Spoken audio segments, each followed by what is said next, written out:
ನಮಸ್ಕಾರ ಸ್ನೇಹಿತರೆ. ರಾಜ್ಯದಲ್ಲಿ ಗೃಹ ಬಳಕೆ ಮತ್ತು ವಾಣಿಜ್ಯ LPG ಸಿಲಿಂಡರ್ ಪೂರೈಕೆಯಲ್ಲಿ ದಿಢೀರ್ ವ್ಯತ್ಯಾಸ ಉಂಟಾಗಿದೆ. ಇದರಿಂದ ಹೋಟೆಲ್ ಉದ್ಯಮ ನಡೆಸಲು ಮಾಲೀಕರು ಪರದಾಡುವ ಸ್ಥಿತಿ ನಿರ್ಮಾಣಗೊಂಡಿದೆ. ಸರಿಯಾದ ಸಮಯಕ್ಕೆ ಅಗತ್ಯಕ್ಕೆ ತಕ್ಕಷ್ಟು ಸಿಲಿಂಡರ್ ಸಿಗುತ್ತಿಲ್ಲ. ಹೀಗಾಗಿ ಮಾಲೀಕರಿಗೆ ಹೋಟೆಲ್ ಮುಚ್ಚುವ ಆತಂಕ ಎದುರಾಗಿದೆ. ಸಿಲಿಂಡರ್ ಪೂರೈಕೆ ಸರಿಯಾದ ಸಮಯಕ್ಕೆ ಸಿಗ್ತಿಲ್ಲ.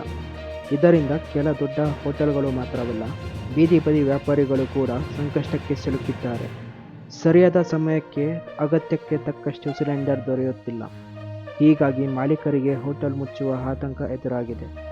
ಈ ಸಂಕಷ್ಟದ ಬಗ್ಗೆ ಹೋಟೆಲ್ ಮಾಲೀಕರೊಬ್ಬರು ತಮ್ಮ ನೋವನ್ನು ತೋಡಿಕೊಂಡಿದ್ದಾರೆ, ಕೇಳಿ.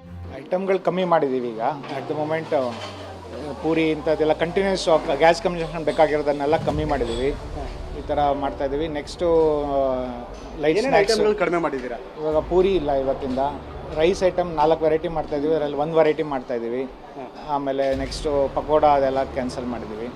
ಸೊ ಈ ರೀತಿ ಮೀಲ್ಸ್, ಅದರಲ್ಲಿ ಮಿನಿ ಮೀಲ್ಸ್ ಅಂತ ಮಾಡಿದ್ದೀವಿ. ಸೊ ಇವಾಗ ಇನ್ನೂ 4 ಐಟಮ್ ಕಮ್ಮಿ ಸರ್ ಪ್ರೊಡಕ್ಷನ್ಗೆ. ಯಾಕೆ ಗ್ಯಾಸ್ ಸಪ್ಲೈ ಮಾಡಿದ್ದೀರಾ? ಹೌದೌದು, ಆ ಥರ ಮಾಡಿ ಕೇಳ್ತಾರೆ ಯಾಕೆ ಕಡಿಮೆ ಮಾಡಿದ್ದೀರಿ ಅಂತ ಕೇಳ್ತಾ ಇದ್ದಾರೆ. ಬೇರೆ ರೂಟ್ ಇಲ್ಲ.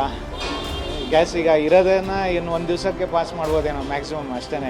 ನೆಕ್ಸ್ಟು ಭಾಳ ಕಷ್ಟ ಆಗುತ್ತೆ. ಆಲ್ಟರ್ನೇಟ್ ಎಲ್ಲ ನೋಡಿಕೊಂಡು ಎಲೆಕ್ಟ್ರಿಸಿಟಿಯಲ್ಲೆಲ್ಲ ಮಾಡ್ತಾಯಿದ್ವಿ, ಬಟ್ ಎಲ್ಲನೂ ಮಾಡೋಕ್ಕಾಗೋದಿಲ್ಲ ಈಗ ಅಟ್ ದ ಮೂಮೆಂಟ್. ಯಾಕೆ ನಮ್ಮದ್ರ ಇನ್ಫ್ರಾಸ್ಟ್ರಕ್ಚರ್ ಇಲ್ಲ ಈಗ ಇರೋದು LPG ಡಿಪೆಂಡೆಂಟ್ ಕಿಚನ್ ಇದೆ. ಇದು ನೆಕ್ಸ್ಟ್ ಈಗ ಕನ್ವರ್ಟರ್ ಅಂದರೆ ಇಮಿಡಿಯೇಟಾಗಿ ಮಾಡೋಕ್ಕಾಗೋದಿಲ್ಲ. ಅಟ್ ದ ಟೈಮ್ ಒಂದು 5 ನಿಮಿಷದಲ್ಲೇ ಮಾಡ್ತೀನಿ, 1 ದಿವಸದಲ್ಲೇ ಆಗಲ್ಲ ಅದು. ಅದಕ್ಕೆ ತುಂಬ ರಿಸೋರ್ಸಸ್ ಎಲ್ಲ ಕಲೆಕ್ಟ್ ಮಾಡ್ಕೊಂಡು ಮಾಡಬೇಕಾಗತ್ತೆ.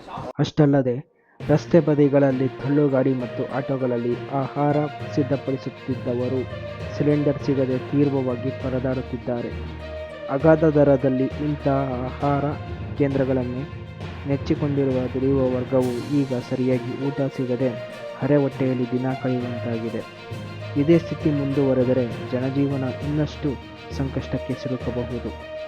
ಬೆಂಗಳೂರಿನ ಪ್ರಸಿದ್ಧ ವಿವಿಪುರಂ ಫುಡ್ ಸ್ಟ್ರೀಟ್ನಲ್ಲೂ ಕೂಡ ಗ್ಯಾಸ್ ಸಿಲಿಂಡರ್ ಇಲ್ಲದೆ ಅನಿವಾರ್ಯವಾಗಿ ಇದ್ದಿಲು ಅಥವಾ ಚಾರ್ಕೋಲ್ ಅವಲಂಬಿಸುವ ಸ್ಥಿತಿ ಬಂದಿದೆ. ಈ ಬಗ್ಗೆ ಅಲ್ಲಿನ ಮಾಲೀಕರು ವರದಿಗಾರರ ಜೊತೆ ಮಾತನಾಡಿದ್ದು ಹೀಗೆ. ಒಂದು ಸಿಲಿಂಡರ್ ಬೇಕಿತ್ತು ಸರ್ ಪ್ರತಿದಿನ. ಇವಾಗ ಸಿಲಿಂಡರ್ ಫೋನ್ ಮಾಡಿದ್ರೆ ಸಿಲಿಂಡರ್ ಬರ್ತಾ ಇಲ್ಲ, ಸ್ಟಾಕ್ ಇಲ್ಲ, ಇನ್ನೂ 1 ವಾರ ಆಗಲ್ಲ ಅಂತ ಹೇಳ್ತಾ ಇದ್ದಾರೆ ಸರ್. ಈ ಸಮಸ್ಯೆ ಕೇವಲ ಹೋಟೆಲ್ಗಳಿಗೆ ಮಾತ್ರ ಸೀಮಿತವಾಗಿಲ್ಲ. ಬೆಂಗಳೂರಿನ ವಿಜಯನಗರ, ರಾಜಾಜಿನಗರ, ಚಾಮರಾಜಪೇಟೆ ಮತ್ತು ಶೇಷಾದ್ರಿಪುರಂನಂತಹ ಪ್ರಮುಖ ಪ್ರದೇಶಗಳಲ್ಲಿ ಸಿಲಿಂಡರ್ ಸಿಗದೆ ಹೋಟೆಲ್ ಮಾಲೀಕರು ಪರದಾಡುತ್ತಿದ್ದಾರೆ.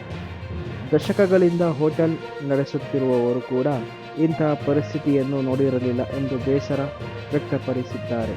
ಬರೀ ಹೋಟೆಲ್ಗಳಷ್ಟೇ ಅಲ್ಲ, ರಾಜ್ಯದ ಪ್ರಮುಖ ದೇವಸ್ಥಾನಗಳಿಗೂ ಈ ಸಿಲಿಂಡರ್ ಕೊರತೆ ಬಿಸಿ ತಟ್ಟಿದೆ.